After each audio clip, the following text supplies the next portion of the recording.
Všetky kvalitné veci v živote majú svoju cenu. Toto hrozno tiež. Týmto by som chcel pozdraviť Černice, pretože to, čo mi urobili, je absolútne nemiestné. Ja ich mám moc rád, ale pozri na to. Víš tú krev?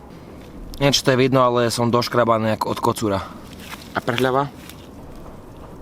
Príroda sa s nikým nesere. Našiel som fialový poklad. Vítajte, som teraz na Kolibe. Oberám nejaké divoké hrozno na pozemkoch, ktoré síce niekomu patria, ale niekto ich nespravuje.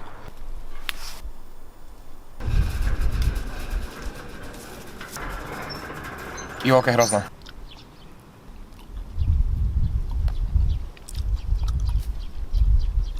Vítam ťa na mojom sám pikniku, kde som sám. Pokiaľ máš moc vysoký apetít, vysokovocná strava ťa môže výjsť dosť veľa peňazí, preto je vždy najlepšia alternatíva nájsť nejaké ovocie zadarmo.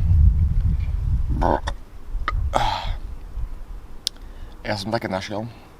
Teraz som na Kolibe, všade okolo sú vinice. A sú tu nejaké pozemky, ktoré sú viac menej niekomu patria, ale niekto ich nespravuje. A je tu vinič všade nasadený a teraz tu na divoko rastie. A už predtým som si pár rokov všimol, že vlastne nikto sa o to nestará. Takže je to viac ako bio. Je to úplne naturál, prírodné hrozno, bez hociakých postrekov a somarín. Preto je dobré nájsť si takýto zdroj a vrácať sa k nemu každý rok. Vždy cez sezónu mať sezónne, lokálne ovocie zadarmo. Viac menej v najzdravšej forme, aký sa dá zohnať. Podľa tohto spoznáš divoké hrozno. Vďaka tomu, že rastie tak nahusto, že tie bobule sú tak blízko seba, majú tam malé medzierky, vlastne tvorí to ideálne ubytovacie podmienky pre pavúky, robaky, ucholaky a iné mnohonožné živočichy, ktoré nechceš jesť.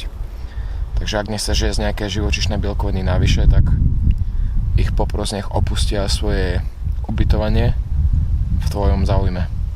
Ja viem, nie je to pekné, ale